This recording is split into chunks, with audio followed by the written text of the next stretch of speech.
Buenas noches, soy la doctora Andrea Fiavane, soy Past President de la Sociedad Médica de Chile y tengo el agrado de dirigir este tutorial que tenemos hoy día. La Sociedad Médica es una sociedad científica sin fines de lucro que tiene muchos años de historia, 153 años, y que está cimentada en cuatro pilares fundamentales. Nuestros cursos de educación médica continua, que son cursos antiguos de formación, que siempre concitan a especialistas de muy alto nivel y que se divide básicamente en tres. Los cursos de patologías frecuentes de la medicina ambulatoria, los cursos modulares de actualización en que vemos la actualización de distintas subespecialidades cada año, y nuestro más nuevo, que es el curso de medicina interna hospitalaria, que es un área que tenemos en gran desarrollo. Otro de nuestros baluartes es la revista médica, es la revista de habla hispana más antigua, con un solo dueño, que somos nosotros. La revista es nuestro órgano de difusión. Hemos tenido grandes avances en el desarrollo e innovación de la revista en este tiempo, así que les invitamos a buscarla, a publicar en ello, a interesarse en ella. Eh, Otra de nuestras actividades de alta importancia es nuestro congreso anual. Todos los años nos juntamos a conversar, a aprender y trabajamos arduamente los equipos de organizativo. Este año tenemos un congreso muy desafiante e interesante en la ciudad de Viña del Mar, a últimos días de septiembre, para que guarden la fecha, manden sus trabajos y nos encontremos allá. Es siempre un curso en que van a aprender y se van a desarrollar muchísimo. Y el último de nuestros pilares es la actividad que nos concita hoy, que son nuestros tutoriales. Los tutoriales empezaron en el tiempo de pandemia, cuando quisimos estar cerca de todos ustedes, discutiendo lo que más nos gusta a los internistas, que es casos clínicos. Y hemos tenido el agrado durante estos 4 años de conversar con distintos especialistas, médicos de hospitales, regiones de Santiago, y ha sido un ejercicio súper interesante para todos. La modalidad es una presentación, pero a través de un caso clínico. Hay algunas preguntas que ustedes contestan a través del Zoom y las preguntas que tengan al expositor las hacen al final vía chat. Tenemos hoy día el agrado de tener a la Sociedad de Reumatología representando nuestro tutorial. Este está a cargo de la doctora Daniela Selman. Ella es internista y reumatóloga, trabaja en el Hospital Clínico de la Universidad de Chile y viene llegando de una especialización en Harvard. Ella tomó un tema súper interesante, que es la suma, ¿verdad?, de poliartritis y enfermedad pulmonar intersticial. Entonces, Daniela, la conferencia es suya. Hola, buenas noches. Bueno, primero que todo, agradecer la invitación. Es un honor para mí estar aquí y agradecer a la doctora Fabiane por su presentación. Y comenzaremos inmediatamente. Entonces vamos a presentar el caso clínico. Durante todo el caso vamos a ir haciendo diferentes preguntas que van a ir aumentando en complejidad y posteriormente vamos a hacer una pequeña revisión bibliográfica y luego de eso más preguntas del público. Entonces este es un paciente masculino de 39 años que trabajaba con maquinaria pesada, sin antecedentes mórbidos conocidos, como antecedentes quirúrgicos, una colecistectomía, un tabaquismo activo, consumo de alcohol ocasional y consumo de marihuana de forma diaria. Eh, él, presentaba, él presentaba un cuadro de 4 meses de evolución, caracterizado por artralgias de pequeñas y de grandes articulaciones, que comprometían principalmente las muñecas, las metacarpofalángicas, las interfalángicas proximales, los codos, las rodillas y los pies. Asociado al dolor, el paciente tenía aumento de volumen en varias de estas articulaciones y limitación funcional. Refería también una rigidez prolongada durante las mañanas, al menos de 2 horas, y que cedía parcialmente el dolor con los AINES. Y a la anamnesis dirigida por sistemas, todo negativo. . . 。 . 。 . 。 . 。 . 。 . 。 . 。 . 。 . . 。 . 。 . 。 . 。 . 。 . . . . 。 . 。 . 。 . . 。 . 。 . . 。 . 。 . 。 . 。 . 。 . 。 . 。Al examen físico, el paciente tenía signos vitales normales, no habían lesiones cutáneas o de anexos, el examen cardiovascular y pulmonar normal, y destacaba al examen articular una sinovitis simétrica de muñecas, de metacarpofalángicas, interfalángicas proximales, de rodillas y de metatarsofalángicas. Y el examen de columna y de sacroiliacas era normal. Dentro del laboratorio destaca un hemograma bastante normal, con una VHS elevada en 40, con proteína C reactiva dentro de rangos normales y exámenes de función renal, ácido úrico, pruebas hepáticas y una orina completa que estaban todas dentro de rangos normales. Entonces, esta es la primera pregunta para el público. Frente a este paciente, ¿cuál sería el diagnóstico más probable? ¿Una artritis viral? ¿Una artritis reumatoide? ¿Una artritis asociada a enfermedad del tejido conectivo? ¿Una artritis por cristales? ¿O una artritis psoriática? Y mientras ustedes piensan en la respuesta, vamos a conversar en qué cosas debiesen fijarse para definir cuál sería la artritis, la causa en el fondo más probable de esto. Entonces, ¿cuáles serían las claves diagnósticas en una poliartritis? Primero, ¿quién es el paciente afectado? ¿Ya? ¿Qué edad tiene? Si es de sexo femenino o masculino. En segundo lugar, ¿qué articulaciones están comprometidas? ¿Ya? Y a eso me refiero, ¿qué número de articulaciones están comprometidas? Ya si sea una monoartritis, oligoartritis, poliartritis, o también, en el fondo, si compromete articulaciones pequeñas, articulaciones grandes, o ambas. ¿Cuál es el patrón de distribución de esta poliartritis? Ya puede ser un patrón de distribución simétrico o asimétrico, o que predomine en extremidades superiores o en extremidades inferiores. Si hay o no hay compromiso axial, y eso es muy importante indagar si es que el paciente presenta o no presenta lumbago inflamatorio. ¿Cómo comienza y cómo evoluciona? En el fondo, si es que es de inicio agudo, abrupto, subagudo, crónico, si es que es aditivo o si es que va cambiando de articulación en articulación. Y por último, si es que hay manifestaciones extraarticulares y cuáles son ellas, ¿ya? Preguntar detalladamente por alteraciones mucocutáneas, por fiebre, por todas las, en el fondo, una anamnesis dirigida por sistemas bastante amplia.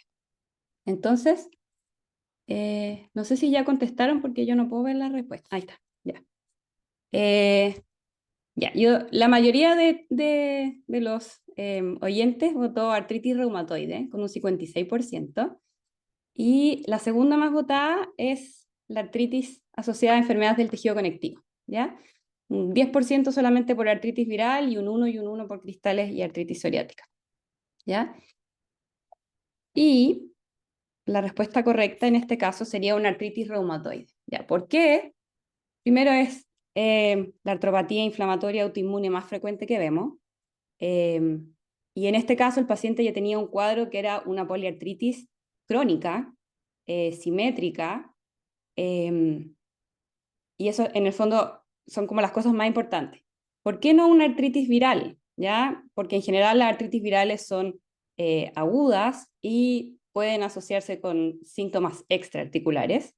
Y la artritis asociada a enfermedad del tejido conectivo también pudiese ser una respuesta correcta, ¿ya?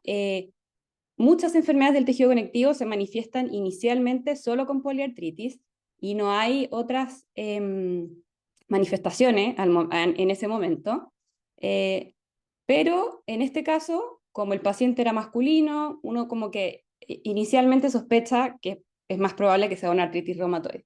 Eso no quiere decir que uno no vaya a estudiar la presencia de artritis asociada a enfermedad del tejido conectivo, y especialmente en mujeres jóvenes, uno en general solicita estudio de forma inicial también, ¿ya? Y bueno, las dos últimas que fueron muy poco votadas, todos sabemos que la artritis por cristales en general se presenta como monoartritis inicialmente, y para que sea poliarticular, por ejemplo, una artritis gotosa, tiene que ser una artritis de larga data, con una gota muy mal controlada.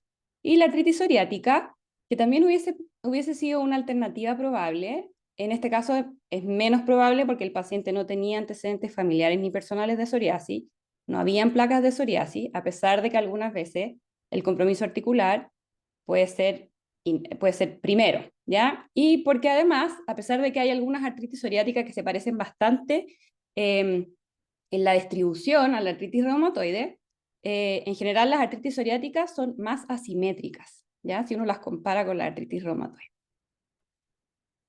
Entonces a este paciente se le solicitó un factor reumatoide que estaba positivo, un anti-CCP mayor a 300, se le habían hecho serologías virales de virus de hepatitis, de VIH que estaban negativos, y se le hizo una radiografía de mano en la que en esos momentos no se veían erosiones. Ya es muy importante al inicio definir si hay o no hay erosiones. Y lo que sí destacaba era que el paciente tenía algunos signos de artropatía inflamatoria inicial, como osteopenia yuxtaarticular, si ustedes se fijan, y también otro signo que es característico de artropatía inflamatoria inicial es que hay una disminución del espacio articular radiocarpiano a nivel bilateral. Entonces, con todas estas cosas, al paciente se le realiza el diagnóstico de una artritis reumatoide, ¿ya? Recordar que el diagnóstico es clínico, imagenológico y de laboratorio. Y entonces aquí viene la segunda pregunta. ¿Cuál sería su elección de FARME o de fármaco modificador de enfermedad como tratamiento de primera línea?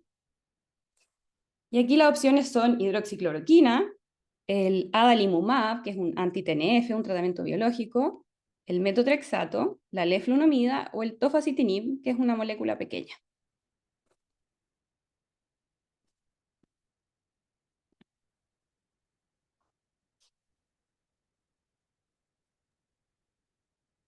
¿No están votando, Pedro? ¿No? Sí, están votando, está todo ok. Ah, pero no está la imagen. ¿Sí? ¿Está bien? Ya, ya.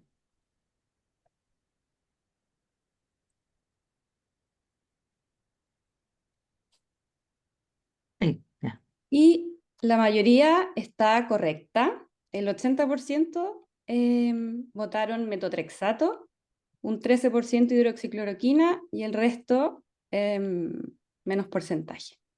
Y aquí lo que les quería mostrar, como para terminar el tema de esta poliartritis y seguir con lo que nos convoca, es que el metotrexato es el fármaco de elección en la mayoría de los pacientes con artritis reumatoide, ¿ya? El fármaco inicial de elección. ¿Por qué? Porque el metotrexato es un fármaco que es económico, que es fácil de usar, que es efectivo en el tratamiento de pacientes con AR y que además nos sirve como el medicamento de anclaje para terapias posteriores, ¿ya? Haber elegido hidroxicloroquina tampoco estaba tan mal, porque las guías americanas incluso mencionan que uno pudiese elegir hidroxicloroquina en aquellos pacientes que tienen enfermedad leve o moderada, y especialmente en aquellos pacientes que tienen, en el fondo, pocos factores de riesgo, ya que no tienen erosiones al inicio, que son seronegativos, entre otras cosas. Pero en general lo que elegimos inicialmente es el metotrexato, ¿ya? Y después de eso uno va evaluando según el treat to target, que intenta llegar a remisión, y cada 3 a 6 meses uno va evaluando si es que el paciente logra los objetivos que queremos y vamos agregando o cambiando medicamentos. Entonces este paciente se inicia tratamiento con metotrexato más un puente de glucocorticoides. Al inicio tiene una buena respuesta, pero el paciente luego tiene controles irregulares y abandona tratamiento. Y 4 años después, ya, o sea, cuando el paciente ya tenía 43 años, retoma los controles, se reinicia el metotrexato, pero el paciente, a pesar del metotrexato, que se aumentó a dosis máxima y se pasó a vía subcutánea, persiste con actividad elevada de la artritis reumatoide, por lo que posteriormente recibe leflunomida, recibe sulfasalacina, sin lograr los objetivos deseados. Entonces se postula a la ley Ricarte-Soto e inicia tratamiento con golimumab, que es un anti-TNF, en junio del año 2021. Y esta es la segunda parte del caso. Ya un mes después de haber iniciado el tratamiento, el paciente consulta al servicio de urgencia por un cuadro de 1 semana de evolución, que se caracterizaba por aumento de volumen doloroso en el codo izquierdo, asociado a eritema y aumento de la temperatura, y que el paciente insistía en que era secundario a trauma porque se pegaba constantemente en ese codo. Antes de ir a la urgencia, él había consultado de forma ambulatoria y le habían dejado amoxicilina, pero no había tenido respuesta. Y él notó además que concomitante al inicio de amoxicilina, aparecía un eritema periorbitario en la región facial y en el cuello. Y a la anamnesis dirigida, ya que el paciente no lo mencionaba espontáneamente, destacaba que el paciente tenía una debilidad muscular proximal bastante leve y que además tenía una tos seca que la temporalidad no la tenía muy clara. Entonces, este es el examen físico ya cuando se ve el paciente por segunda vez, ¿ya? Destacaba a nivel cutáneo este eritema facial, que si ustedes se fijan tiene algunas características bien particulares, ya que tiene eritema, pero que tiene algunos aspectos violáceos, ¿ya? Y este eritema también estaba presente en la región cervical y sobre las metacarpofalángicas, que ustedes se fijan por ahí, asociado a leve descamación, ¿ya? Y además tenía descamación en pulpejos y en el borde radial de las segundas falanges y eritema periungual. Además, en esta oportunidad también destacaba que el paciente tenía crépitos en ambas bases pulmonares. A nivel articular, el paciente estaba con sinovitis en múltiples articulaciones y en el codo izquierdo el paciente tenía eritema, tenía aumento de volumen y tenía aumento del calor local, pero tenía los rangos conservados y no impresionaba que fuese algo intraarticular. Se le evaluó la fuerza al paciente y destacaba que tenía fuerza conservada en las extremidades superiores. A nivel de extremidades inferiores tenía un M4 a nivel proximal y M5 a nivel distal. Y lo otro que nos llamó bastante la atención en ese momento es que al paciente le costaba bastante incorporarse desde supino a sentado. Y destacaba también una atrofia de cuádriceps. El laboratorio en estos momentos destaca que tenía una anemia leve con una hemoglobina de 11 y ahora con VHS de 108, una proteína C reactiva que está elevada, se le hizo un panel respiratorio que está negativo, función renal con una CREA en 0,32, electrolitos plasmáticos normales, destacaba una albúmina en 2,1 y una alteración de pruebas hepáticas mixta, con elevación de transaminasas y también con elevación de GGT de fosfatasa alcalina, aumento de la LDH en 354, se le hizo una CK total que estaba dentro de rangos normales y una CKMB que estaba levemente aumentada, una troponina que estaba también dentro de rangos normales. Se le hicieron imágenes al paciente y en la ultrasonografía del... Ay, perdón, no sé qué pasó. En la ultrasonografía del codo se veía que el paciente tenía una celulitis asociada a un flegmón, pero que no había compromiso, no sé por qué se vuelve, a compromiso intraarticular, y se le hizo un escáner de tórax, que es el que les voy a mostrar. Perdón, no sé por qué pasa. Y si ustedes se fijan, en el escáner de tórax destaca que el paciente... Ay, qué lata. Vamos a hacerlo hasta acá para que vean. Destaca que el paciente tiene zonas en vidrio esmerilado múltiples asociadas a áreas condensantes y, no sé por qué me quedo así, asociadas a áreas condensantes en todos los lóbulos pulmonares y que los radiólogos la caracterizaban como una neumopatía multifocal, ¿ya? Y que en el fondo había que hacer el diagnóstico diferencial entre un cuadro infeccioso o alguna enfermedad pulmonar intersticial, ¿ya? Y además de eso, el paciente tenía enfisema pulmonar, unas adenopatías medias tínicas y axilares y un leve derrame pericárdico. Por esto, se le hizo también una ecografía en la que destacaba una hipoquinesia difusa del ventrículo izquierdo con una fracción de eyección en 49 y leve derrame pericárdico. Por esto mismo al paciente se le hicieron dos cosas más, una coronariografía, que no habían lesiones obstructivas en las coronarias, pero que efectivamente se veía una hipoquinesia con una fracción de eyección disminuida, y se le hizo una resonancia cardíaca en la que se veían signos de edema miocárdico, compatible con miositis. Y voy a ver si logramos ver algo más de esto antes de que se me pase. Ahí. Para que vean cómo era el tipo de compromiso que tenía el paciente. ¿Ya? Entonces, tenemos a un paciente que tiene una poliartritis, pero que ya sabemos que tiene una artritis reumatoide que está en tratamiento con biológicos, en este caso con anti-TNF, que ingresa por esta celulitis, flegmón en el codo, que usó amoxicilina y que concomitante al uso de amoxicilina, él nota este rash, la debilidad muscular, que era bastante dudosa, tiene esta neumopatía multifocal y además tiene un derrame pericárdico asociado a una miocarditis. Entonces, esta es la tercera pregunta. Dentro de las etiologías probables, usted descartaría o estudiaría las siguientes: infecciosa, reacción adversa a fármacos, autoinmunidad o todas las anteriores.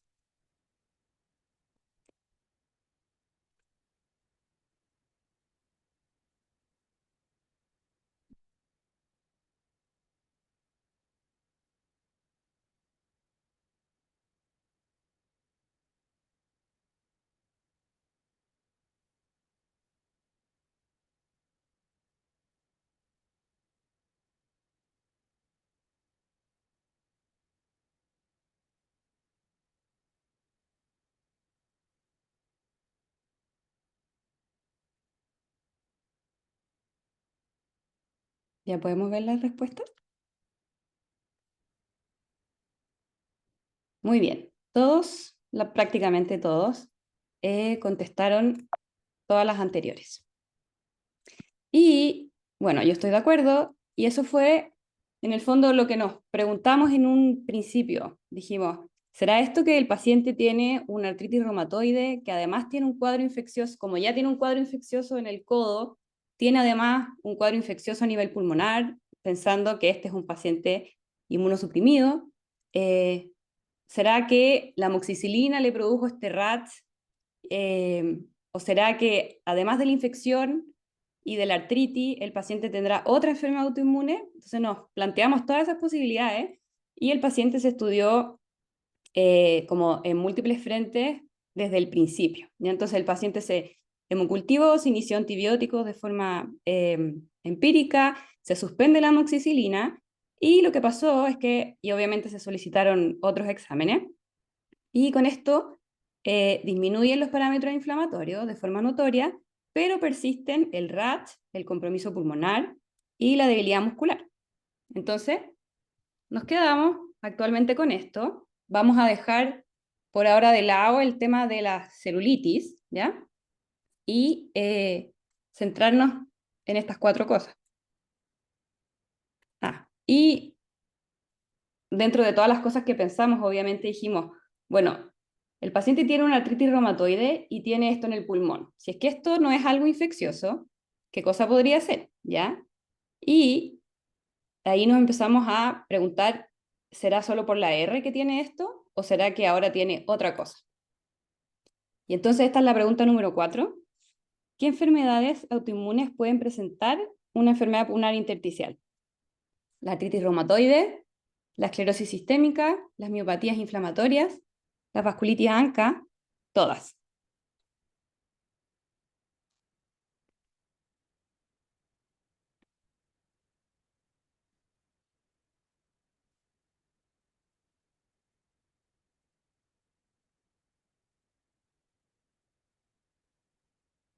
Y aquí en realidad, claro, uno pudiese pensar al principio que el compromiso pulmonar que tenía el paciente era secundario a la R, ya que uno sabe que pudiese presentarlo. Pero después vamos a ir viendo, según las características del compromiso, si es que es posible o no es posible, y si es que además pudiésemos explicar todas las otras cosas que tenía el paciente por una enfermedad nomás, en el fondo si pudiésemos encontrar una unidad diagnóstica o si es que era todo por causas diferentes, en el fondo que estaba infectado, que tenía la artritis, que además tenía una enfermedad pulmonar intersticial y que además había hecho algún tipo de RATS o algo. a la amoxicilina? Y las respuestas, todas. Muy bien. Y aquí los voy a felicitar porque, bueno, la mayoría eligió todas. Y eso está muy bien porque probablemente todos han escuchado de la artritis reumatoide, de la esclerosis sistémica, de las miopatías inflamatorias, pero la vasculitis ANCA es una enfermedad que en el último tiempo se ha establecido como una causa también de enfermedad pulmonar intersticial, ¿ya? Y entonces les quería mostrar este cuadro de las etiologías, como de clasificación de las enfermedades pulmonares intersticiales. Se sabe que entre un 15 a un 30% de las enfermedades pulmonares intersticiales son secundarias a enfermedades autoinmunes, ¿ya? Y dentro de estas, las más importantes son la artritis reumatoide, el Sjögren, el lupus, las miopatías inflamatorias, la enfermedad mixta, la esclerosis sistémica y también las neumonias intersticiales con características autoinmunes, ¿ya? En el fondo que no logran completar el diagnóstico de alguna de estas otras enfermedades, pero que uno sospecha por diferentes razones que tiene autoinmunidad involucrada, ¿ya? Y hay otras enfermedades del tejido conectivo que de forma menos frecuente pueden producir enfermedad pulmonar intersticial, como por ejemplo la espondilitis anquilosante, y quise agregar en este grupo, aquí en realidad, a las vasculitis ANCA, porque durante los últimos años se ha establecido y ya se sabe en el fondo que los pacientes con vasculitis ANCA, especialmente aquellos con ANCA MPO, tienen un alto porcentaje de compromiso pulmonar, ¿ya? Y especialmente en forma de UIP o de neumonía intersticial usual. Y esto se puede presentar en el fondo en el contexto del cuadro vasculítico florido con compromiso multisistémico, pero también puede presentarse en el fondo un paciente que tenga ANCA positivo y enfermedad pulmonar intersticial, ya sin todo el cuadro vasculítico, ya sea porque va a ser la única manifestación o porque es una manifestación inicial y luego se agrega todo el cuadro vasculítico. Y antes de pasar a la siguiente diapositiva, solo quería volver un poco como atrás. Y si imagináramos que este no es el paciente, ya yendo como, pensamos en un paciente que tiene poliartritis y que tiene enfermedad pulmonar intersticial, ¿ya? Y uno lo tiene que enfrentar desde el principio, uno también debiese pensar no solamente en este grupo, que es el de las enfermedades autoinmunes que les mostré, pero también hay algunas otras cosas que uno pudiese considerar, ¿ya? Por ejemplo, la sarcoidosis. La sarcoidosis es una enfermedad también que puede afectar múltiples órganos, pero que en un porcentaje como un 20% de los pacientes puede presentar una fibrosis pulmonar que tiene algunas características especiales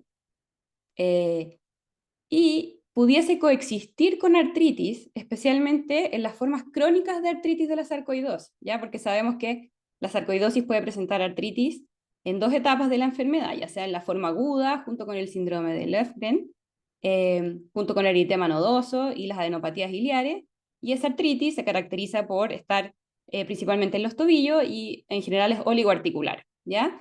Pero la artritis crónica de la sarcoidosis puede ser oligo o poliarticular, y a pesar de que también predominen las extremidades inferiores, hay cuadros que son muy parecidos a la artritis reumatoide. Entonces uno debiese tener eso también en consideración. Y dos cosas más, cuando uno está frente a una poliartritis y una EPD, yo diría que habría que considerar, bueno, por ejemplo, el COVID, que también se sabe que puede producir compromiso pulmonar. Hay cierto compromiso pulmonar que se puede ver como una neumonía intersticial aguda o como neumonía organizante o como neumonía intersticial no específica, y en algunos casos el COVID puede presentarse con poliartritis. Entonces, tener también en consideración algunas causas infecciosas y por último, algunas relacionadas con fármacos. Por ejemplo, las inmunoterapias que se usan en el cáncer, muchas de ellas pueden producir enfermedad pulmonar intersticial y también producir poliartritis. Entonces, es como todo ese grupo de enfermedades. ¿Y qué tipo de patrones vamos a ver en pacientes con enfermedad del tejido conectivo y artritis reumatoide? Aquí a la izquierda lo que tenemos es el patrón UIP o de neumonía intersticial usual, que es el patrón que con más frecuencia se ve en la artritis reumatoide, como lo ven aquí en el cuadrito de abajo, ¿ya? También está presente en otras enfermedades, pero con menor frecuencia. Y, bueno, aparte de la artritis reumatoide, la vasculitis ANCA, MPO positiva. Y se caracteriza por compromiso subpleural, con reticulados, con panal de abeja, con bronquiectasias por tracción. El segundo patrón es el de neumonía intersticial no específica y que es el patrón más prevalente en todas las enfermedades del tejido conectivo. ¿Ya? Si ustedes lo ven, es el que está como en azul clarito y es el más prevalente dentro de las enfermedades que vemos nosotros como reumatólogos. ¿Ya? Y este se caracteriza por virus merilao, de predominio basal, no hay compromiso subpleural y tampoco hay panal, se supone. En tercer lugar, tenemos aquí la neumonía organizada y que se caracteriza por consolidaciones parcheadas, muchas veces con virus merilado que está rodeado por una zona condensante. Y cuando uno ve este patrón, lo primero que debiese sospechar es una miopatía inflamatoria, ¿ya? Porque es en el tipo de enfermedad que vemos que es en el fondo que más presenta este patrón, ¿ya? Y las dos últimas serían un daño alveolar difuso, que se puede ver en las neumonías intersticiales agudas, en el síndrome respiratorio, en algunos casos de o sea, de miopatías inflamatorias, que también se pueden presentar así, y se ven, en el fondo, es un compromiso extenso, parcheado, y eso. Y por último, el que les quería mostrar acá, que estaba aparte, es el patrón de neumonía intersticial linfocítica, ¿ya? Que es muy poco frecuente y cuando uno lo ve dentro de nuestras enfermedades, lo que tiene que pensar es en Sjögren, ¿ya? Y es como bien característico de Sjögren, a pesar de que no es el patrón que se ve con más frecuencia en Sjögren, ¿ya? Y se caracteriza por la presencia de virus merilao y por la presencia de estos quistes que pueden variar de tamaño, dentro de otras cosas. Ahora, nosotros como internistas o como reumatólogos vamos a ver ambas enfermedades juntas, ya sea en el fondo la enfermedad pulmonar intersticial junto con la enfermedad del tejido conectivo, en dos contextos. Un paciente que ya tiene un antecedente de enfermedad del tejido conectivo de AR y que desarrolla una enfermedad pulmonar intersticial dentro de la evolución de su enfermedad, ¿ya? Y eso es como, en el fondo, más fácil de hacer el diagnóstico o uno lo busca o lo hace. Pero también está la posibilidad de que un paciente debute con una enfermedad pulmonar intersticial y que no tenga el diagnóstico previo de una enfermedad del tejido conectivo. Y entonces, ¿qué cosas nos sugieren que el paciente puede tener una enfermedad del tejido conectivo y que debiese ser evaluado por reumato? Y este cuadro lo saqué de una publicación que había hecho la doctora Wolf y el doctor Valenzuela, que me parece muy buena. Y estos son los pacientes que debiésemos considerar para ser evaluados. Mujeres menores de 50 años, por mayor prevalencia de enfermedad del tejido conectivo, pacientes con estas manifestaciones que son altamente sugerentes de enfermedad del tejido conectivo, por ejemplo el Raynaud, que es muy prevalente en la esclerosis sistémica o en algunas miopatías inflamatorias, la artritis de manos y muñecas, la presencia de telangiectasias, que se pueden ver también principalmente en pacientes con esclerosis sistémica o en miopatías inflamatorias, la presencia de úlceras digitales, la presencia de esclerodactilia o de Pfefferhans, que también es de esclerosis sistémica, manos de mecánico, que es la hiperkeratosis del borde radial de los dedos, que es característico del síndrome antisintetasa, la presencia de síntomas sugerentes de Sjögren, como parotidomegalia, keratoconjuntivitis, Zika, o alteraciones del esófago con hipomotilidad, como lo que se ve en la esclerosis sistémica también. ¿Qué otras cosas nos debiesen hacer sospechar que hay una enfermedad del tejido conectivo? La presencia de la neumonía intersticial no específica. Como les había mostrado, el patrón más prevalente es la enfermedad del tejido conectivo. Y también sospechar cuando hay presencia de neumonía organizada, neumonía linfocítica, neumonía aguda, o cuando hay compromiso multicompartimental. Por ejemplo, que haya compromiso de bronquio, junto con enfermedad pulmonar intersticial y compromiso de vasos, por ejemplo. Y por último, cuando hay una serología sugerente, ya por ejemplo un paciente que tiene un ANA, un factor reumatoide en título alto, pacientes que tienen un patrón ANA nucleolar, porque este se asocia con esclerosis sistémica, y la presencia de otros autoanticuerpos que hayan sido solicitados, que sean bien específicos de enfermedades del tejido conectivo que vemos nosotros. Y volviendo al paciente entonces, ya teníamos estas 4 cosas que habíamos dicho. La poliartritis, pero ya sabíamos que tenía una R y que estaba en tratamiento inmunosupresor. La neumopatía multifocal, que ahora le puse como SLATS, enfermedad pulmonar intersticial, quedaba la duda ahí todavía si es que era algo infeccioso o era solo algo inflamatorio. La presencia de RATS y debilidad muscular y el derrame pericárdico y miocarditis. Y esta es la pregunta número 5. ¿Qué estudio solicitaría para aclarar el diagnóstico? Un lavado bronquialveolar, anticuerpos antinucleares junto con un perfilena, un panel de miopatías inflamatorias, la B con la C o todas las anteriores.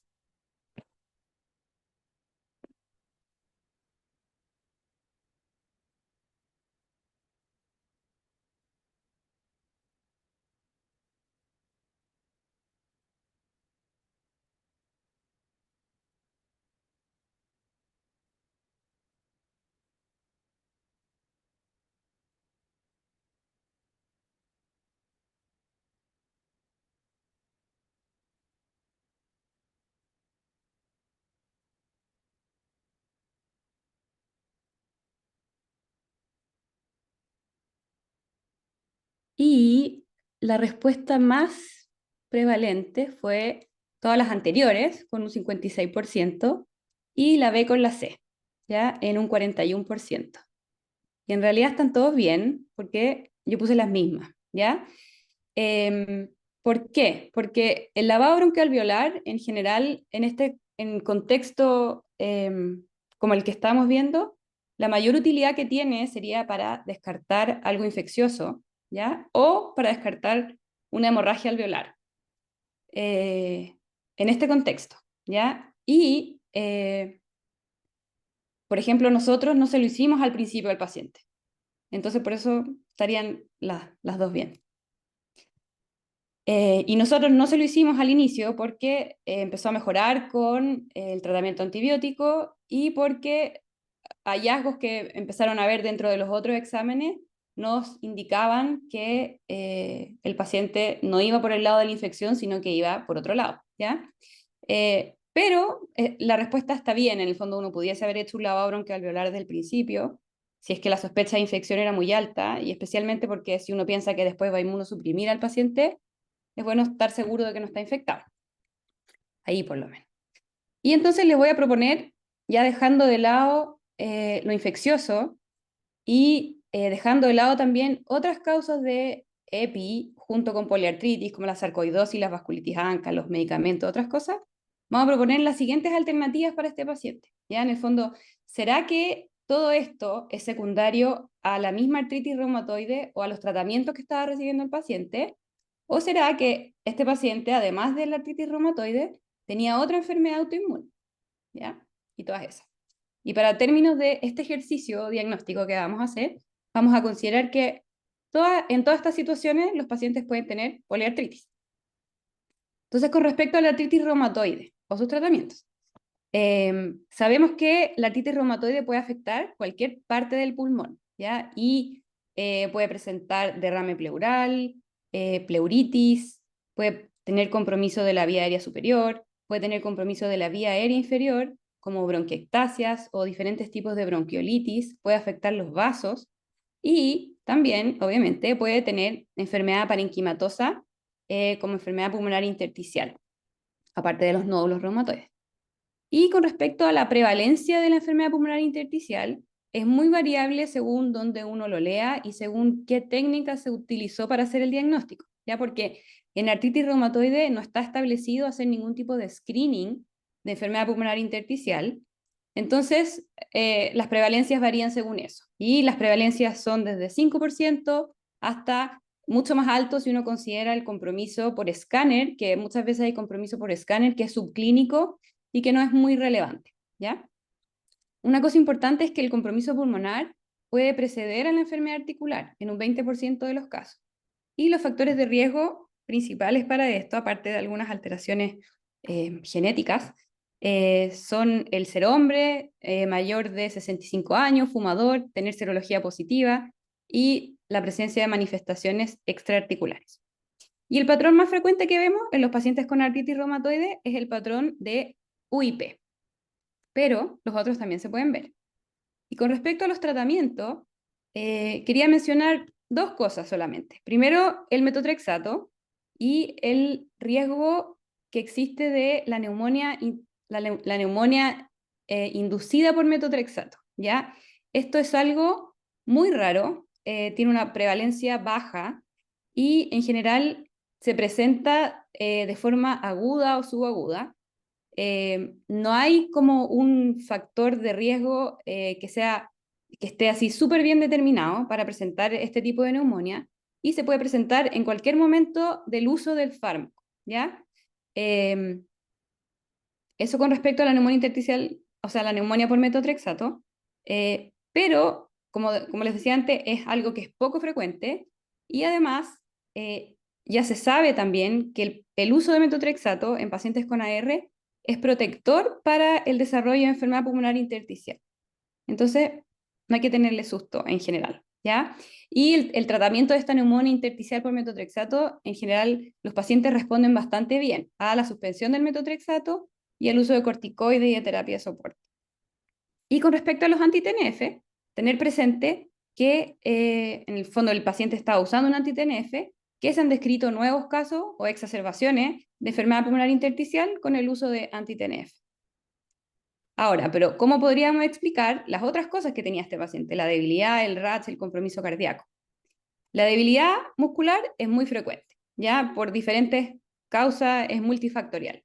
Pero también tenemos miopatías secundarias a fármacos, ya sea por glucocorticoides, por los antimaláricos, los anti-TNF también tienen casos descritos de miositis, los inhibidores JAK, como el tofacitinib, se asocian con un aumento del ACK, que la mayoría de las veces es asintomático y nos genera mucha preocupación, y ya presencia de miositis, se pudiesen ver en el contexto o de una vasculitis reumatoide, que es en pacientes que tienen AR de larga data y en otro contexto, y también cuando hay coexistencia con miopatías inflamatorias.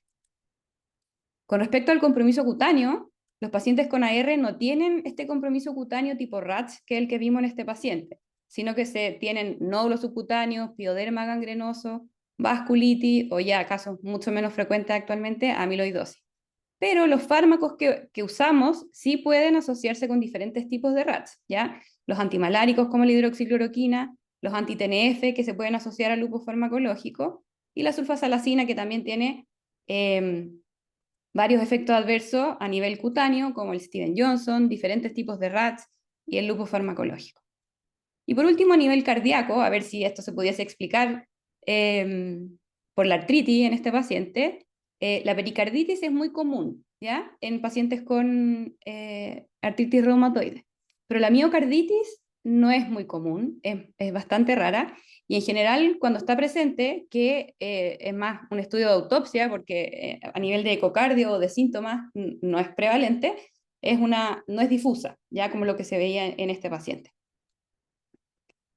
Ahora, con respecto al lupus, ustedes saben que el lupus es una enfermedad multisistémica, puede afectar cualquier órgano, y a nivel pulmonar, lo más frecuente es la presencia de pleuritis, la presencia de TEP, hemorragia alveolar, o ya menos frecuente, el síndrome de shrinking lung, pero la presencia de enfermedad pulmonar intersticial es muy poco frecuente, ¿ya? Entonces, cuando hay una enfermedad pulmonar intersticial en pacientes con lupus, uno siempre debiese buscar sobreposición con otra enfermedad. Pero cuando está presente, lo más frecuente es el patrón de NSIP y en pacientes de mayor edad, mayor duración de enfermedad o pacientes que hayan tenido daño pulmonar previo, ya sea por una hemorragia alveolar o por una neumonitis lúpica. Y con respecto a las otras dos manifestaciones que tenía este paciente, el compromiso cutáneo y cardíaco, como ustedes saben, en el lupus es muy frecuente, el compromiso cutáneo muy variado, pero se pueden ver diferentes tipos de RATS en el lupus agudo y en el subagudo, y el compromiso cardíaco como derrame pericárdico o pericarditis es bastante frecuente, la miocarditis no tanto, pero es una manifestación que se puede ver. Y las miositis tampoco son muy frecuentes secundarias al lupus propiamente tal. Entonces uno también debiese buscar sobreposición si es que el paciente tiene una miositis severa. Con respecto a estas dos enfermedades, la enfermedad mixta del tejido conectivo, que, como ustedes saben, tiene características clínicas mixtas de lupus, esclerosis sistémica, miopatía inflamatoria, artritis, pero que se caracterizan por tener el anticuerpo anti-RNP en título alto, ¿ya? En esta enfermedad, la prevalencia de enfermedad pulmonar intersticial es alta, hasta 67% de los pacientes, y la mayoría de ellas son patrón NSIP o neumonía intersticial no específica. Como tiene características de miopatía inflamatoria, la presencia de miositis es algo que sí se puede ver. El RATS también, pero principalmente RATS malar y no así RATS generalizados. Y el compromiso cardíaco en esta enfermedad también tiene prevalencias variables, pero la pericarditis sería una de las cosas más frecuentes que se pueden ver, y obviamente siempre buscar la hipertensión arterial pulmonar. Y el Sjögren tiene una prevalencia en el Sjögren con enfermedad pulmonar intersticial en el 3 a 78% de los pacientes. Los factores de riesgo son muy parecidos a los de la artritis reumatoide, y la presencia del RO52 se asocia con enfermedad pulmonar intersticial. Los patrones más frecuentes son el de neumonía intersticial no específica, pero se pueden ver otros patrones, y como les había mencionado antes, es muy característico de esta enfermedad la neumonía intersticial linfocítica, que era las que le mostré con virus esmerilado y con formación de quistes. Y otra cosa importante es que muchas veces tienen combinación de diferentes patrones. Y a nivel cutáneo, la presencia del RATS, como el que vimos en el paciente, no es algo que uno vea de forma habitual. Es más frecuente tener púrpura, por ejemplo, en el contexto de una crioglobulinemia o la presencia de eritema anular. Y la miositis, hay prevalencias bastante variables según lo que uno revise, pero cuando hay miositis, uno debiese buscar asociación con la miopatía por cuerpos de inclusión, porque hay una asociación bastante clara entre ambas enfermedades, ¿ya? Y con respecto al compromiso cardíaco, este es poco estudiado, pero se reportan bloqueos, pericarditis, derrame y miocarditis muy poco. Ahora, nos quedan dos, las miopatías inflamatorias. Este es un grupo muy heterogéneo de enfermedades también, que pueden comprometer prácticamente cualquier órgano, ¿ya? Y lo que más frecuentemente vemos comprometido, bueno, obviamente es el músculo, en el que hay debilidad muscular, principalmente proximal, y artritis, ¿ya? Dependiendo de los autoanticuerpos que tenga el paciente, y después les voy a hablar un poquito más de eso. Manifestaciones dermatológicas, como el RATS clásico de la dermatomiositis, donde hay el RATS heliótropo, el signo del Chal, las pápulas de Gotrón, pero también podemos tener compromiso a nivel del sistema vascular, con fenómeno de Raynaud u otras manifestaciones vasculares. A nivel cardiovascular puede haber miocarditis y puede haber disfagia, y a nivel pulmonar, dependiendo también de los autoanticuerpos que tenga el paciente, hay un riesgo de enfermedad pulmonar intersticial, ¿ya? Y como en este grupo de enfermedades, de las miopatías inflamatorias como grupo, la prevalencia de enfermedad pulmonar intersticial varía como entre 20 a 86%, porque depende más que nada de qué autoanticuerpo tenga el paciente. Y los patrones que más se ven son el de neumonía intersticial no específica, de neumonía organizada y la mezcla de ambos, combinaciones de ambos. Y como lo que les decía anteriormente, actualmente en las miopatías inflamatorias tenemos los autoanticuerpos que nos ayudan a diferenciar el fenotipo de enfermedad que tiene el paciente y a establecer diferentes riesgos. ¿Ya? Entonces, actualmente sabemos que en el fondo los autoanticuerpos del grupo de las antisintetasas, donde el más frecuente es el JO1, son pacientes que tienen alto riesgo de compromiso pulmonar. Lo mismo con los pacientes que tienen este anticuerpo MDA5 y pacientes que tienen algunos anticuerpos de sobreposición, como el PMSCL que se ve en algunos pacientes con esclerosis sistémica y miositis. Y por último, la esclerosis sistémica, que bueno, esta es una enfermedad que tiene un compromiso cutáneo bien característico, en un inicio con puffy hands y después con fibrosis de la piel, con esclerodactilia, y además la mayoría de estos pacientes tienen un Raynaud que puede ser muy severo, y en donde uno puede ver a través de la capilaroscopía capilares dilatados y un patrón bien característico. En esta enfermedad es una de las pocas enfermedades junto con las miopatías inflamatorias en ciertos grupos en que uno hace un screening de enfermedad pulmonar intersticial al diagnóstico, porque la prevalencia es importante y hay un porcentaje importante de pacientes que tienen una enfermedad pulmonar intersticial significativa, que requiere tratamiento y que si no se trata es progresiva. ¿Ya? La mayoría de los pacientes con esclerosis sistémica tienen un patrón de neumonía intersticial no específica y también podemos estimar en el fondo el riesgo según la serología del paciente y el fenotipo del paciente, ¿ya? Entonces, sabemos que los pacientes, por ejemplo, que tienen anticuerpos anti-SCL70 o antitopoisomerasa, o aquellos pacientes que tienen anticuerpos anti-THTO, tienen un riesgo elevado de enfermedad pulmonar intersticial. Y con respecto a la miopatía, es bastante frecuente que hayan sobreposiciones con miositis, y lo que llamamos como escleromiositis. Y a nivel cardíaco, uno también puede ver miocarditis, puede ver arritmia y otras alteraciones. Entonces, esta es la pregunta 6. Después de lo discutido, ¿cuál sería la etiología más probable en este paciente para el compromiso pulmonar, cutáneo y cardíaco? El inicio de golimumab, que es el anti-TNF, la sobreposición con una miopatía inflamatoria, la sobreposición con Sjögren, sobreposición con esclerosis sistémica o solo la artritis reumatoide. Y yo no puedo ver la pregunta, no sé si resultó. O sea, para los oyentes. Ahí sí.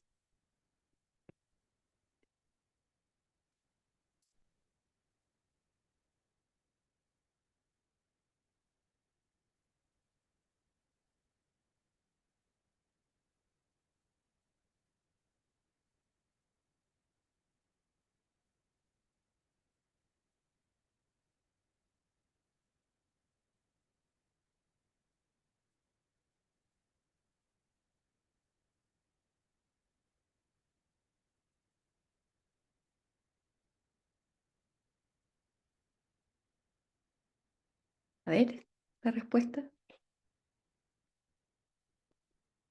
Muy bien. La mayoría, el 67%, votó por sobreposición con la miopatía inflamatoria, un 20% con esclerosis sistémica y 7% artritis reumatoide. Entonces, esta es la respuesta correcta. ¿Y por qué? Yo diría que las dos cosas más importantes en este paciente para orientarse hacia una miopatía inflamatoria son las características del compromiso cutáneo que tenía el paciente. Si ustedes se fijan, el paciente tenía un RATS que era muy heliótropo, tenía alteraciones sobre las metacarpos falángicas sugerentes de pápulas de Gotrón o de signo de Gotrón, y lo otro es el patrón de compromiso que tenía en el TAC, que era una neumonía organizada junto con un NSIP. Y como les había mencionado antes, cuando uno ve eso, tiene que sospechar miopatías inflamatorias. Entonces a este paciente se le hicieron los siguientes exámenes. Tenía un ANA 1 en 160 moteado con un Rho positivo, DNA por IFI por ELISA que estaba negativo, el anti-CCP y el factor reumatoide que se habían repetido en esos momentos estaban igual positivos y elevados, y se le hizo un panel de miositis en el que destaca esto, ya tenía un MDA5 positivo alto, y bueno, se pudiesen preguntar ustedes por qué hay como hartos otros anticuerpos que están positivos. Nosotros no le dimos mucha más relevancia a los otros autoanticuerpos, porque en general estos anticuerpos específicos son excluyentes. O sea, en el fondo, si el paciente tiene un MDA5, no va a tener un MI2, por ejemplo. ¿Ya? Y en el contexto clínico del paciente, ese era el que más, bueno, el más fuertemente positivo y el que concordaba más con la clínica también del paciente. Y lo otro es que tampoco este no es como este tipo de examen, que es el Euroblot, no es como el gold standard para el estudio de estos autoanticuerpos, sino que es la inmunoprecipitación. Entonces, volviendo a lo que tenía el paciente, ¿ya? La dermatomiositis anti-MDA5. Como les mostré previamente, el MDA5 se sitúa acá, en el cruce en el fondo entre enfermedad cutánea y enfermedad pulmonar. Y ¿qué es el MDA5? Ya el MDA5, que es Melanoma Differentiation Associated Gene or Protein, este es un receptor que está en el citoplasma y que reconoce patrones antivirales. Y que una vez que reconoce a estos patrones antivirales, va a promover la transcripción de genes que son dependientes del interferón. Y cuando es abundante, se puede relocalizar, lo que genera pérdida de la tolerancia a esto y generación de autoanticuerpos. Entonces, ¿qué es como un modelo patogénico que se propone?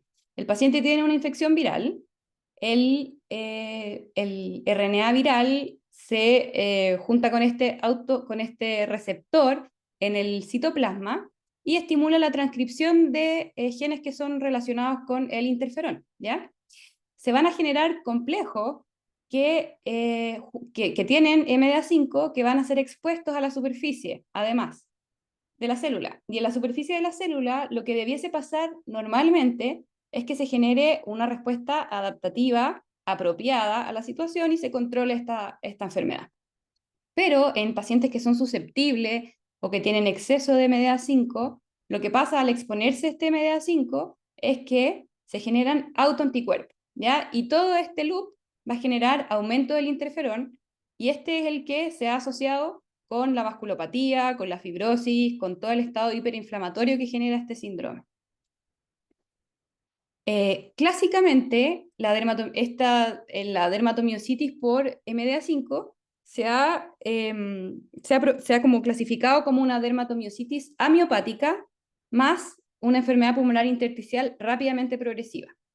Estos casos, así como tan puros y descritos así, fueron descritos inicialmente en población asiática y se ha visto que en población occidental no necesariamente es así, ¿ya? No todos los pacientes son amiopáticos, hay un porcentaje, como hasta un 50% de los pacientes, que sí tienen compromiso muscular, ya sea elevación leve de la CK o debilidad muscular leve, y tampoco todos los pacientes tienen una enfermedad pulmonar rápidamente progresiva. Y a medida que ha ido surgiendo más información al respecto, sabemos que hay diferentes clústeres o variables de esta enfermedad. Por ejemplo, existe el tipo reumatoide, donde los pacientes se presentan con compromiso cutáneo y mucha artritis, y estos pacientes en general tienen un mejor pronóstico desde el punto de vista pulmonar, con menos desarrollo de EPI rápidamente progresiva. Tenemos otro clúster que sería la dermatomiositis con un patrón más vasculítico, donde son pacientes que desarrollan úlceras, que tienen como lesiones cutáneas bien severas con desarrollo de úlcera, y que tienen un riesgo intermedio de enfermedad pulmonar intersticial rápidamente progresiva. Y por último, los pacientes del grupo característico, que tienen enfermedad cutánea y enfermedad rápidamente progresiva, que se desarrolla principalmente en los primeros 6 a 12 meses, ¿ya? Con respecto a las características clínicas, las vamos a ver un poquito más en detalle. Estos pacientes pueden tener los ratches habituales de las dermatomiositis, o sea, pueden ver lo mismo, el rash heliótropo, el signo del Chal, signo de Holster, las pápulas de Gotrón, pueden tener cosas habituales, por ejemplo, el síndrome antisintetasa con manos de mecánico, pueden tener poliartritis con una frecuencia bastante alta, y después les voy a mostrar manifestaciones como bien características de este anticuerpo. Algo importante es que hasta un 50% de los pacientes o más van a tener un anticuerpo antinuclear negativo. Entonces, si uno sospecha esto, uno no se puede quedar tranquilo con que el ANA le salió negativo, sino que hay que buscarlo dirigidamente. ¿Y qué cosas son como bien particulares a esta enfermedad? ¿Ya? La presencia de pápulas o signo de Gotrón inverso, en el fondo que se presenten en el otro lado de las manos, en los pliegues. La presencia de una vasculopatía cutánea severa, con presencia de úlceras, que pueden ser úlceras distales, o úlceras, por ejemplo, en que las pápulas de Gotrón se ulceren. La presencia de paniculitis. La presencia de la enfermedad pulmonar rápidamente progresiva, y como yo les había mencionado antes, ¿cuál es la prevalencia de que sea rápidamente progresiva? Es variable, ya porque depende de la población. En los asiáticos, la mayoría de los pacientes tienen una EPI rápidamente progresiva versus en pacientes occidentales que la presencia de EPI rápidamente progresiva es menor, ¿ya? ¿Y qué patrones se ven habitualmente? patrón de NSIP o de neumonía organizada, o la mezcla de ambos. Y otra cosa característica de esta enfermedad es que los pacientes con enfermedad severa pueden desarrollar neumomediastina. Y los casos muy severos, como todo esto está mediado por interferón, pueden tener un síndrome hiperinflamatorio, con ferritina muy elevada, con fiebre, con citopenias periféricas, con elevación de enzima hepática, alteraciones de la coagulación, con desarrollo de hematomas espontáneos y con desarrollo de coagulación intravascular diseminada. Y esta es la última pregunta para ustedes. ¿Cómo trataría este paciente? Y en realidad no tienen por qué saberlo, pero para que tengamos una idea. Con glucocorticoides y micofenolato, con glucocorticoides y ciclofosfamida, con glucocorticoides y tacrolimus, o con mezcla de glucocorticoides, rituximab, ciclofosfamida. O depende. ¿Qué votarían ustedes?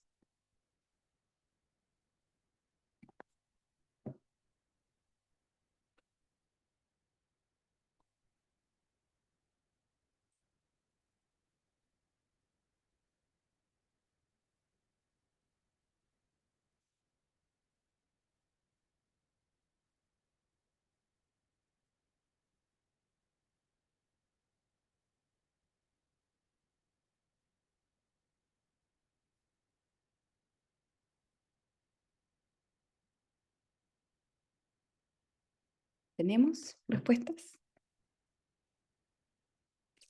Ya. Un 20% puso micofenolato, un 19% ciclo, la mezcla de rituxiciclo en un 26% y depende un 35%. Ya. Yo también puse depende, ¿ya? ¿Y por qué? Porque, antes de ir a esto, porque depende principalmente si es que el paciente efectivamente tiene una EPI rápidamente progresiva o no. Y eso la mayoría de las veces no lo puede definir al tiro, a no ser que el paciente llegue con una neumonía severa, con insuficiencia respiratoria aguda en el momento. Uno en general evalúa durante el primer mes si es que esto es una EPI rápidamente progresiva o no, ya sea por el deterioro de los síntomas, deterioro de las pruebas de función pulmonar, o deterioro o aumento de los infiltrados en el escáner. Entonces, con respecto a los tratamientos de primera línea en miopatías inflamatorias, aquí está lo de todas, ya porque estas son unas guías que van a salir prontamente, pero si nos centramos en las miopatías inflamatorias, en general, que tienen compromiso pulmonar intersticial, los recomendados en primera línea son el micofenolato, la zatropina, el rituximab y los inhibidores de calcineurina. Y como opciones adicionales, los inhibidores JAK y la ciclofosfamida. Ahora, si el paciente tiene una enfermedad rápidamente progresiva y la enfermedad es severa o hay una alta sospecha de que sea anti-MDA5, ahí sí, lo que se sugiere es que uno use corticoides en dosis alta al principio endovenoso y se adicionen 2 terapias, ya sea cualquiera de estas que están aquí, rituxi, ciclo, inmunoglobulina, micofenolato, inhibidores de calcineurina o JAK. Incluso hay algunas como series asiáticas en que lo que hacen directamente al principio es, corticoide en dosis alta y usan ciclofosfamida junto con tacrolimus, por ejemplo. Y hay diferentes series, todo esto, en el fondo la evidencia que hay para esto no es muy alta y se basa en expertos, en series de casos, en cosas así, para esta enfermedad en particular, ¿ya? A diferencia de otras enfermedades como la esclero, que hay evidencia más dura con respecto a qué tratamiento se usa. Pero en este caso era más depende, ¿ya? Porque depende de cómo estaba el paciente y de cómo evolucionaba. Entonces, ¿qué hicimos nosotros? Ya a este paciente se le administró corticoide endovenoso y se le inició micofenolato en ese momento. Además, tienen que recordar que el paciente estaba con este codo infectado, ya que después tuvo otras complicaciones, hubo que drenar, hubo que hacer otras cosas. Entonces, tampoco estábamos no nos sentíamos tan cómodos con hacer como una inmunosupresión mucho más intensa en ese momento, y el paciente estaba estable desde el punto de vista pulmonar, ¿ya? Y una vez que ya estaba controlada la infección del codo, al paciente se le agregó rituximab, ¿ya? Con eso, se estabilizó la función pulmonar y hubo mejoría de la piel, de lo articular y de la debilidad muscular. Y estas son las imágenes que tenía el paciente al principio, y esto es del último control que tuvo el paciente hace como 1 o 2 años. Entonces, anduvo bastante bien. Entonces, mensajes para la casa. Bueno, frente a un paciente con poliartritis, utilizar las claves diagnósticas. En un paciente con poliartritis y enfermedad pulmonar intersticial, debemos considerar artritis reumatoide, enfermedades del tejido conectivo, prácticamente todas, vasculitis y las otras 2 cosas que les mencioné que hay que tener en cuenta también, sarcoidosis, algunos fármacos y algunas infecciones virales. Y en teoría, la solicitud de autoanticuerpo debiese ser guiada por clínica, por examen físico y por el patrón en el TAC. Con respecto a las miopatías inflamatorias, que son un grupo heterogéneo de enfermedades y que algunas de ellas tienen una alta frecuencia de enfermedad pulmonar intersticial, como el síndrome antisintetasa y como el MDA5. Y el MDA5 tiene algunas manifestaciones que son características y pueden tener un alto porcentaje de enfermedad pulmonar intersticial rápidamente progresiva. Bueno, y lo más importante en realidad es que estos pacientes se manejan de forma multidisciplinaria. Ya no lo hace solo el reumatólogo o solo el internista, sino que hay colaboración entre el reumatólogo, el broncopulmonar, el internista, el radiólogo, etc. Y bueno, y ahí le dejé las referencias para que lo escaneen si les interesa leer más sobre el tema. Muchas gracias, doctora, pero fantástica su presentación. Ahí vamos a dejar un ratito para que escaneen los niños y guarden la bibliografía.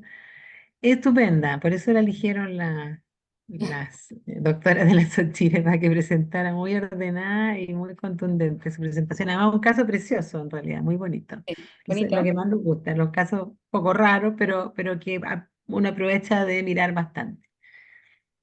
Muchísimas gracias de nuevo. Tenemos No, algunas preguntas, diga. pueden ir haciendo más preguntas, a pesar que estamos un poquito tarde, pero alcanzamos a preguntar algunas cosas o cosas que ella nos quiera, que algo que usted quiera recalcar, por supuesto, Daniela, ¿Mm? no hay problema. La primera pregunta que hicieron cuando estaba recién presentando al paciente, obviamente ya con las lesiones cutáneas más la lesión pulmonar, ¿por qué no era una autoinflamatoria?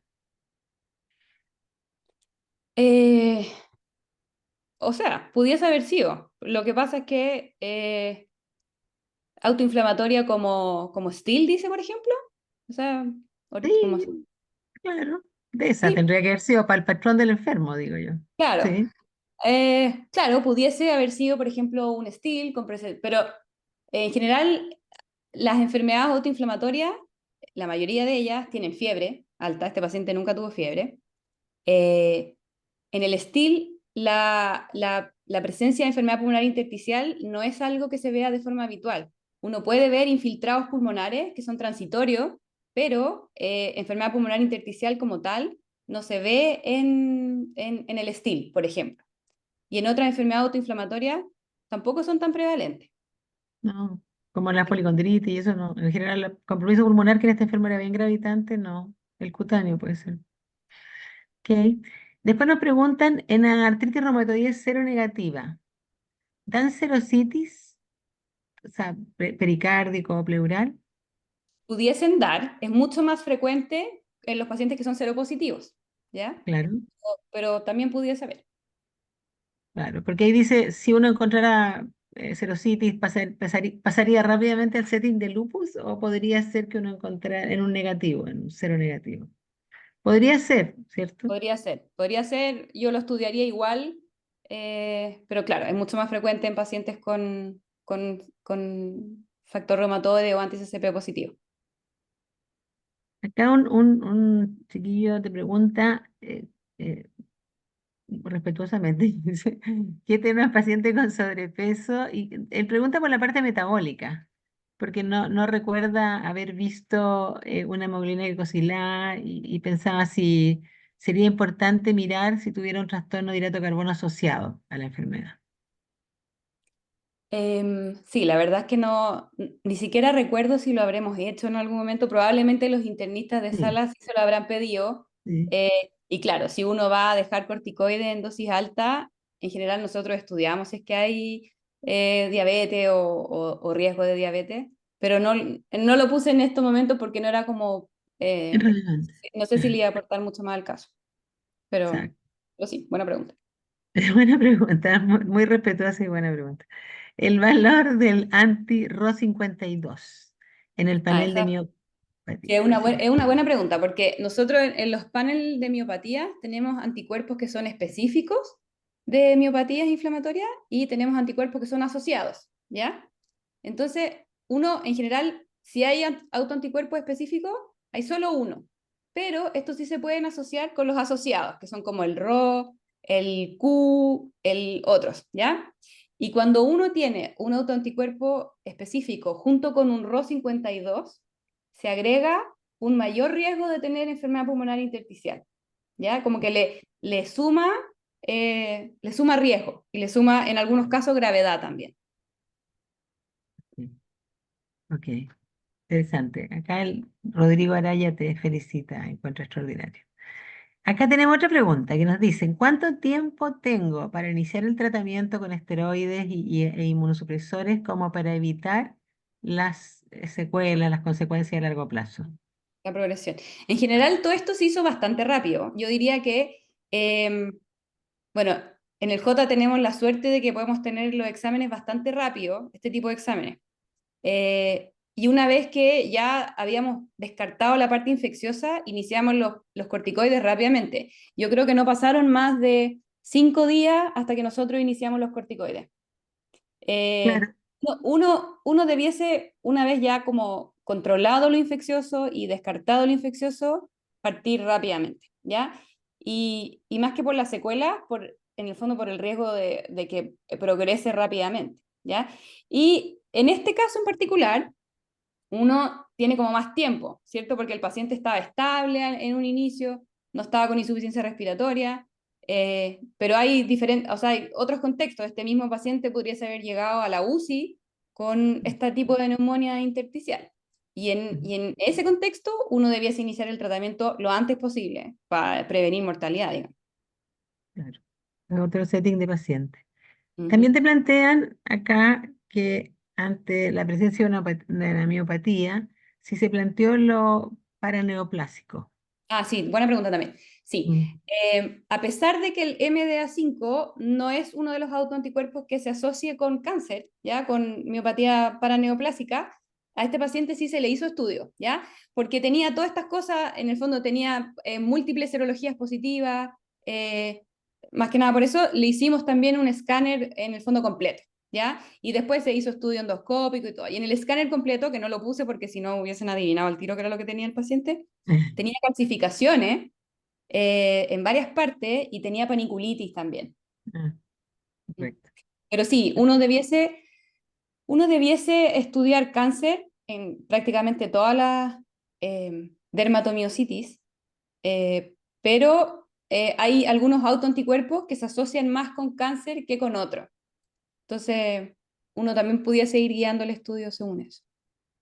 Exactamente. Depende, como dijo, muy bien, que era buena respuesta esa. Mm. La infección del codo que le llamó la atención, ¿cómo tiene algo que ver o fue un Sí, la epifenómeno? infección, la infección del codo, después nos dimos cuenta que el paciente tenía una calcificación ahí. Entonces por eso se había sobreinfectado. Bueno, y después el codo dio hartos problemas, la verdad. Hubo que hacerle drenaje, hizo una osteomielitis, hizo como hartas complicaciones en el codo. Eh, pero claro, partió por una calcificación. Tenía una lesión orgánica, digamos, que fue lo que le lesionó. Con duda. Acá, en relación al RO52, dice, ¿cómo lo pido? Porque dice, normalmente pedimos perfil ENA, pero Sí, ¿cómo pide? El perfil ENA, hay algunos que hacen la diferencia entre el RO52 y el RO60. No en todos Ya, los lugares hacen esa diferencia. Em, Pero según lo que tengo entendido yo, el RO52 está solo en este panel de miopatía. Y no estoy segura si es que uno lo puede pedir así como solo el RO52 o en el panel ANA23 tal vez también. No sé, no estoy segura. Tendría que revisar. Eh, Dice, descartada la infección, el tratamiento es con pulso de corticoide con metilprednisolona. ¿Con qué corticoide en particular? ¿En qué forma? Yo creo que es lo que pregunta. Sí, bueno, eso también depende un poco. O sea, depende de cómo está el paciente, porque si es un paciente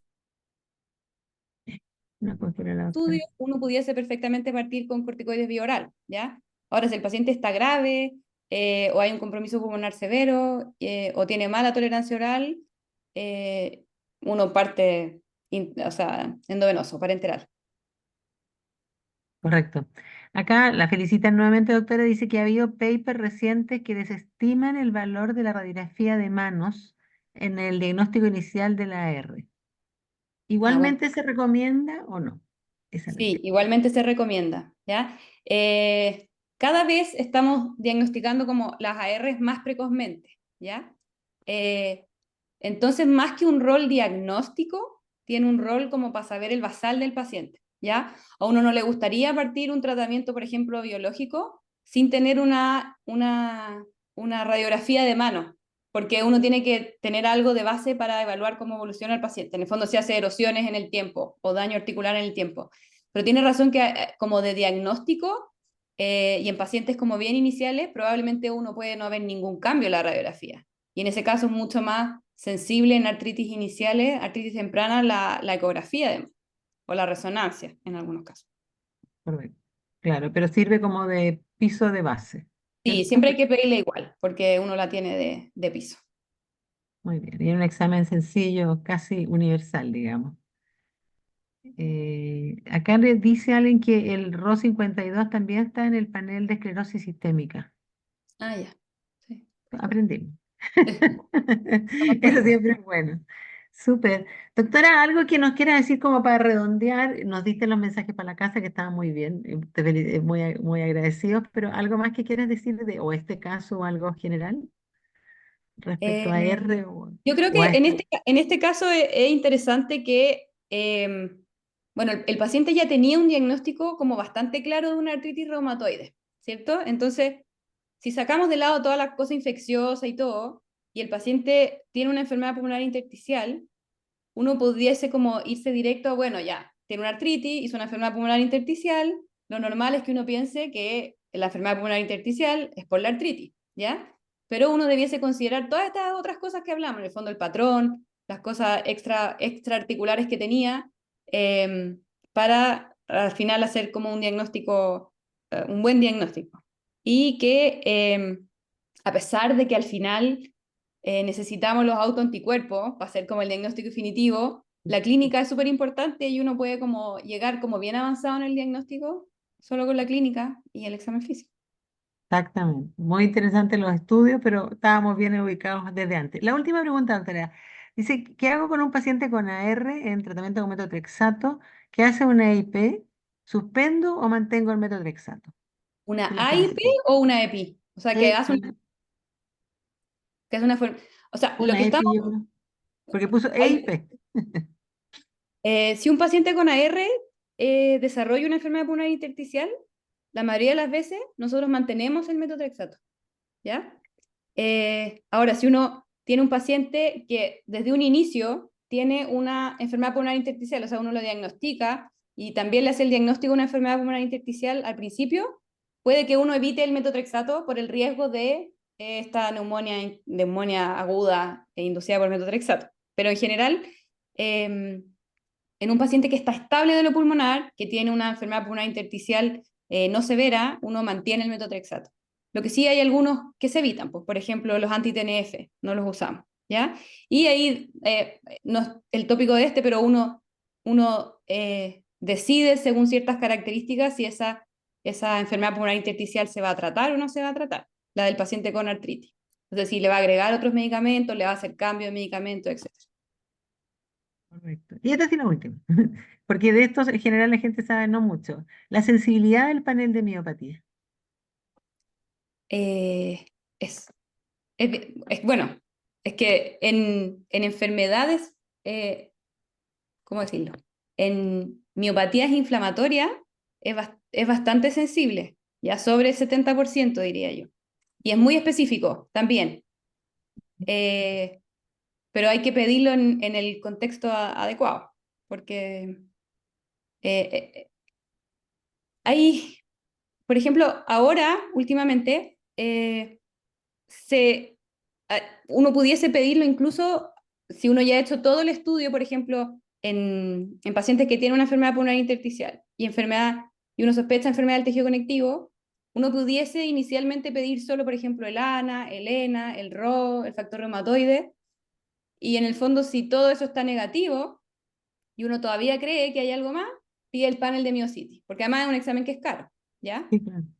Entonces, a no ser que haya una sospecha mucho mayor de que sea o por una miopatía inflamatoria, por las características clínicas, y uno lo pide de entrada. Pero sí, es bien sensible en ese contexto.